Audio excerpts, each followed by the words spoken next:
जिस तरीके से एक 9 साल की मासूम बच्ची जो पानी पीने के लिए शमशान घाट के अंदर जाती है, उसको इतनी बेदर्दी के साथ उस बच्ची का रेप किया जाता है, फिर उसको भस्म कर दिया जाता है, मार दिया जाता है और सरकार के कानों पर जूं नहीं रेंगती। सरकार का कोई नुमाइंदा दिल्ली कैंट में बैठे हुए उन दुखी माँ बाप से मिलने के लिए नहीं आते, कोई मंत्री नहीं आता, प्रधानमंत्री जी की तरफ से कोई प्रतिनिधि नहीं आता। ये दर्शाता है इस देश का दुर्भाग्य है ना, दलित की बेटी बेटी नहीं होती। जैसे आपने भी लफ्जों में कहा कि सरकार कह रही है कि महिलाएं सुरक्षित है, तो क्या दिल्ली जो राजधानी है हिंदुस्तान की, नई दिल्ली क्षेत्र जहां प्रधानमंत्री रहते हैं, उससे मात्र 5 किलोमीटर की दूरी पे एक मासूम दलित बच्ची के साथ इतना भयानक काम हो जाता है, उसे बेदर्दी से मार दिया जाता है, लेकिन प्रधानमंत्री जी का जो किला है उसमें कोई दरार नहीं आती। वो एक चीज भूल रहे हैं, ये जो जनता जनार्दन आप देख रहे हैं, जिस दिन ये जाग गई और उसने जागना शुरू कर दिया, बड़े बड़े राजा महाराजाओं के किले ढा दिए इस जनता ने, तो नरेंद्र मोदी क्या चीज है। लेकिन मैं बताना चाहता हूँ, दरार आ जाती अगर अपर कास्ट की बेटी होती तो। देखिए किसी भी कास्ट की बेटी होती, बेटी बेटी होती है, लेकिन जिस तरीके से दलितों के साथ, पिछड़ों के साथ, माइनॉरिटी के साथ, हर दबले कुचले वर्ग के साथ इस देश के अंदर जिस तरीके से अत्याचार हो रहा है, और उस अत्याचार में पूरे देश में सिर्फ एक आवाज है माननीय राहुल गांधी जी की, जो उठती है ऐसे परेशान हालों के लिए। राहुल गांधी जी के नेतृत्व में कांग्रेस का एक एक कार्यकर्ता नरेंद्र मोदी को चुनौती देता है। वो ये कहता है कि हम खड़े हैं अपनी इन बच्चियों को बचाने के लिए, हम खड़े हैं दलित भाई बहनों को बचाने के लिए, हम खड़े हैं दबले कुचले अल्पसंख्यक हर किसी को बचाने के लिए। राहुल गांधी जी खड़े हो गए हैं, उनका कार्यकर्ता खड़ा हो गया है, नरेंद्र मोदी को चैलेंज लग रहा है, तभी राहुल गांधी के ट्विटर अकाउंट को बंद कर दिया जाता है। क्योंकि आप चंद लोग ऐसे हैं जो एक ऐसी निष्पक्ष बिल्कुल इंडिपेंडेंट मीडिया है, वरना अधिकतर मीडिया के लोग बिक चुके हैं, और जो सोशल मीडिया बचा था, इतना डर गई है सरकार कि राहुल गांधी जी के ट्विटर को बंद कर दिया। ये डर है, और आने वाले 2024 के अंदर आप देखेंगे ये देश की जनता नरेंद्र मोदी के इस किले को, नरेंद्र मोदी के इस सल्तनत को उखाड़ के फेंक देगी। सर हाथरस में खड़े राहुल गांधी जी ठीक बात है, दिल्ली कैंट वाली घटना के साथ खड़े ठीक बात है, पर राजस्थान की घटना के साथ क्यों नहीं खड़े होते? राजस्थान के लिए भी लड़ाई लड़ी राहुल गांधी जी ने अपने मुख्यमंत्री को, और सबको ये बोला कि ये चाहे राजस्थान की घटना हो, चाहे देश के किसी इलाके की घटना हो, ये बिल्कुल गलत आरोप है उनके ऊपर। राहुल गांधी जी एक ऐसे लीडर हैं हिंदुस्तान के अंदर कि जो अपने अगर मंत्री, चीफ मिनिस्टर या कोई नेता होता है, अगर उनसे भी कोई गलती होती है तो उनको डांटने और समझाने का काम करते हैं। ये नरेंद्र मोदी नहीं है, ये भाजपा नहीं है जो अपने रेपिस्ट मंत्रियों को, रेपिस्ट एमएलए और एमपीओ को संरक्षण देती है। ये राहुल गांधी की कांग्रेस है। यहाँ इज्जत कार्यकर्ता की है, यहाँ उस शख्स की इज्जत है जो लड़ाई लड़ता है और जनता की आवाज में आवाज बुलंद करता है। सर हैदराबाद में डॉक्टर लेडी का रेप होता, पुलिस एनकाउंटर कर देती है आरोपियों की कोर्ट जाने से पहले। निर्भया कांड होता, देश में क्या तांडव हुआ आपने खूब देखा, लेकिन जब दलित बेटियों के साथ होता तो तब ऐसा रिजल्ट क्यों नहीं आता? ये तो आपके सामने है, ये तो आपके सामने है। देखिए जब दलितों के साथ, कुचलों के साथ, पिछड़ों के साथ, अल्पसंख्यकों के साथ जब ये घटनाएं होती हैं तो सब मौन व्रत धारण कर लेते। कौन मौन व्रत धारण करता है? ये जो चुनी हुई सरकार है। और एक बात और बता दूं आपके टीवी के माध्यम से, जितने कसूरवार दिल्ली के अंदर नरेंद्र मोदी हैं, उतने ही उनके एजेंट, आरएसएस का एजेंट, आरएसएस का नंबर 1 आदमी अरविंद केजरीवाल भी है।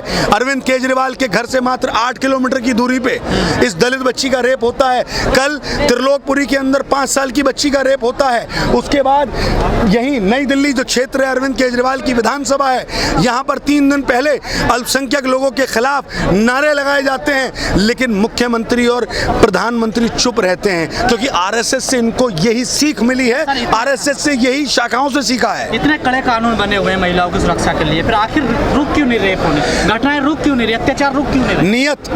नियत में कमी है। मैं कहना चाहता हूं नरेंद्र मोदी जी से कि आपने जो होर्डिंग लगाए थे कि हमने 13 महिलाओं को मंत्री बना दिया, अरे 13 महिलाओं को मंत्री बनाने से कुछ नहीं होगा, महिलाओं की लड़ाई लड़ने से, महिलाओं की सुरक्षा करने से होगा।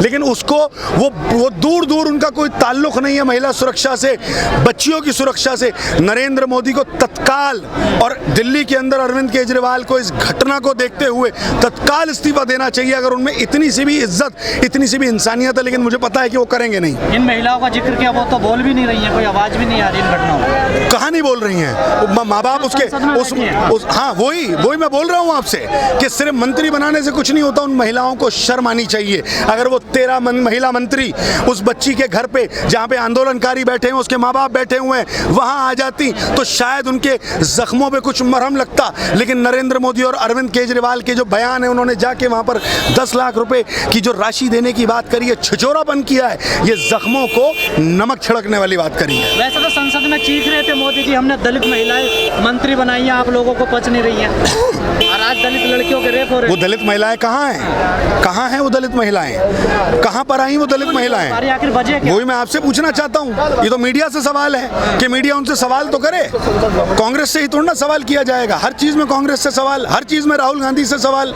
राहुल गांधी एकमात्र, मैं दोबारा आपके टीवी के माध्यम से कहता हूँ, राहुल गांधी एकमात्र रोशनी की किरण है। इस सिया समुंदर के अंदर अगर कहीं से किरण निकलती है तो सिर्फ राहुल गांधी है। वो कहा है ना कि मेरे जुनून का नतीजा जरूर निकलेगा, इसी सिया समुंदर से नूर निकलेगा। तो वो नूर राहुल गांधी है जो इस देश को, इस देश के अंधकार को खत्म करेगा। लेकिन कई लोग सोशल मीडिया पे लिख रहे हैं कि जितने पिछले 1 साल से कांग्रेस एक्टिव हुई है, अगर पहले से हो जाती तो हालात ये ना होते देश के। ये सिर्फ मनगढ़ंत बातें हैं। राहुल गांधी जी, हम जब से चुनाव हारे, जब से हम 2019 का चुनाव हारे, 2014 में भी अगर हारे, राहुल गांधी जी एक दिन भी नहीं बैठे। उन्होंने एक दिन भी लड़ाई लड़ना नहीं छोड़ा। हम लोग चुनाव लड़ने और जीतने का यूथ रुक नहीं रहा, आए दिन कहीं ना कहीं हमेशा यही था। हम दिल्ली के अंदर, हमारी एक भी सीट नहीं है। दिल्ली के अंदर दंगा होता है, सबसे पहले लड़ाई अगर किसी ने लड़ी है उन लोगों के लिए, दंगा पीड़ित लोगों को भाईचारे की अगर किसी ने बात करी तो कांग्रेस पार्टी के लोगों ने करी। अगर वहां पर कुछ सामान पहुंचाने की बात करी तो कांग्रेस पार्टी के नेताओं ने करी, हारे हुए लोगों ने करी। हम हार जीत में भरोसा नहीं रखते। हमारे नेता राहुल गांधी ने हमें यह सिखाया है कि तुम हारो या जीतो वो अलग चीज है, तुम राजनीति में आए हो लोगों की सेवा करने के लिए, वही कांग्रेस का हर कार्यकर्ता कर रहा है। अली मेहंदी, अली मेहंदी, अली मेहंदी। रवैया मानते हैं इस बात को? कोई कुछ नहीं था नरम, ये मीडिया का नरम रवैया था। सोशल मीडिया को ब्लॉक करा जा रहा था, आज उसको रोका नहीं जा सकता। आज ये आंधी रुकने वाली नहीं है, क्योंकि इसका नाम राहुल गांधी है। ये आंधी रुकने वाली नहीं है। चलिए ठीक है।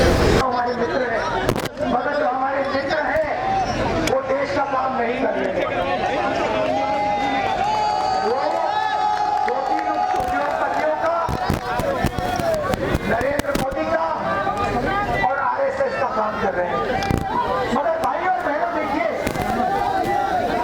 ये देश बहुत समझ रहा है, देश की जनता को सब कुछ समझ आ रही है, और आस्ते आस्ते देश में दलितों में, गरीबों में, किसानों में, मजदूरों में एक आवाज आपको सुनाई देगी, और वो आवाज आस्ते आस्ते आस्ते आस्ते बढ़ती जाएगी, और फिर एक दिन वो आवाज एक तूफान बन जाएगी, और वो तूफान नरेंद्र मोदी को प्रधानमंत्री के साथ उठाएगा।